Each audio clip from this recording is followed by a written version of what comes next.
ሰላም ሰላም ሰላም፣ እንዴት ናችሁ? አማን ነው። ክብሩ ይስፋ እናትና የልጁ ለካ ሌላ ጉድም አለ። ቤተሰብ እንግዲህ እናንተ የማታውቁት ሌላም ጉድ አለ። ሌሎቹ ሊያውቁት ይችላሉ። በረከት ለካ በኢህአዴግም ጊዜ በተመሳሳይ ነገር እስር ቤት ነበርሽ። ይሄን ለመንግስት አድርሱልኝ፣ ለፌዴራል ፖሊስም እንዲደርሰው አድርጉልኝ። ምንድነው የሆነው? አንድ የወዳጄ ባለቤት ኢትዮጵያ በኢህአዴግ ጊዜ ባለቤቷ ቀውጢ ነበር፣ እዚህ ይቃወም ነበር፣ ተቃዋሚ ስለነበረ ኢትዮጵያ ትገባለች። ኢትዮጵያ ስትገባ ቀጥታ እስር ቤት ነው ያስገቧት ለ7 ቀን። ከዛ በኋላ መልሰው ወደዚህ ላኳት። ከዛ ምን ታደርጋለች? ለካ የኔም ቪዲዮ ታያለች ማለት ነው። በጣም ወዳጄ ነው። ቪዲዮ ስታይ እንዴ ስለ በረከት ገበሬዋ ነው እንዴ ዮኒ ማኛ የሚያወራው ትለዋለች። ጓደኛ የሚያወራው አዎ፣ ምን ነው ትተዋወቃላችሁ እንዴ? በደንብ ነው ማውቃት። ከ9 ወር በፊት ነው እንግዲህ ከ9 ወር ብልጽግና ስልጣን ላይ ከመውጣቱ በፊት ከ9 ወር በፊት ማዕከላዊ እስር ቤት ይገናኛል ከሷ ጋር። እንግዲህ የወዳጄ ባለቤት የታሰረችው ለ7 ቀን ነው። ያው ተመለሺ እንትነሽ በሚል ሳይገባ በፊት ከዛ ይቅርታ ስላስረዘምኩት። ከዛ ምንድን ነው በተመሳሳይ ነገር በኢህአዴግም ዘመን እቺ ሴት እስር ቤት ነበረች። ምን በማድረግ በመኒ ላውንደሪ፣ በሰዎች ዝውውር እና በመሳሪያ በመሸጥ ኤግዛክትሊ በአሁን ሰዓት የምታደርገውም በዛን ጊዜም ቼኖች አድርጋ ይሄንን ማጭበርበር ትስራለች። እንዴት እንደሆነ ማስታወሻውን ልንገርሽ። ልክ እሷ ተለቃ ልትወጣ ስትል የሚጻፍበት ነገር ስለሌላቸው ጀርባዋ ላይ ቁጥር በጥፍር ተጻፈ። እንደዚህ ተደርጎ አለ አይደለ? ሰውነታችን አንዳንዴ እንደዚህ እንደምትጽፉት እንደምታኩት አይነት አድርጋ በዚህ ቁጥር ውጪና ደውይልኝና አስደውይልኝ፣ ይህን ቁጥር በዚህ ቁጥር ደውይና ሰው ታገናኛለች። ማስታወሻ ነው የምነግርሽ።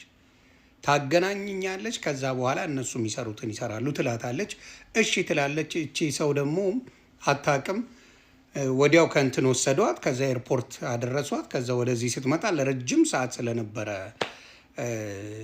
እንትኑ ፍላይቱ ያው በእንትን የተጻፈ በጥፍር የተጻፈ ነገር አይቆይም፣ ጠፋ ማለት ነው። እና ይቺን ማቃት ተመሳሳይ ወንጀል በአሁን ሰዓት የሰራችው ወንጀል በኢህአዴግም ጊዜ ሰርታ ተጠርጥራ ተይዛ እስር ቤት የነበረች እስር ቤት የተወረወረች ሌባ ማጅራት መቼ ናት? አየሽ፣ ምልክት ነው የምነግርሽ በደንብ አድርጌ ከነ ምልክቱ። ወዳጆቼ ሙሉ በሙሉ ያውቁሻል። እና በጣም ነው የገረመኛል። እና አሁንም በተመሳሳይ ነገር ተከሳ እስር ቤት ተወርውራ ሳይ እንደገና አሁንም ስትፈለግ ሳይ በጣም ተደንቄ ነው ማኛው ይሄን ልንገር ብዬ እንደዛ አለኝ። አሁንም እልሻለሁ አንቺ ኢትዮጵያን አጥበሻት ዘርፈሻት በእንደዚህ አይነት ደረጃ ማድረግሽ እጅግ ያሳፍራል። ሀገሬን እወዳለሁ ወገኔን እወዳለሁ እያልሽ በገበሬነት ሽፋን ሰዎችን ስትሸጪ ነበረ፣ መሳሪያ ስትሸጪ ነበረ፣ መኒ ላውንደሪ ስትሰሪ ነበረ። አሁን ምንድን ነው የተደረገው? የእሷ ቼን ተመቷል። የእሷ ቼን ተመቶ ምንድን ነው ያደረጉት? ከምታጋልጭን ከሀገር ውጪ ነው። እሷ የምታውቃቸው አብሯት የሚሰሩ ወንበዴዎች አሉ፣ መንግስት ውስጥ ስራ የሚሰሩ በሚያሳዝን ሁኔታ አብረው የሚሸጡ አብረው የሚሸውጡ አብረው የሚለውጡ አብረው ሁሉ ነገር የሚያደርጉ አብረዋት ቼኖች አሉ። እኛን ከምታጋለጭ ብለው እዛ እንትን ብለው ነው ያስወጧት ከሀገር። በሚደንቅ ሁኔታ ይሄ ያለና ይሄ ትግል በደንብ ይቀጥል።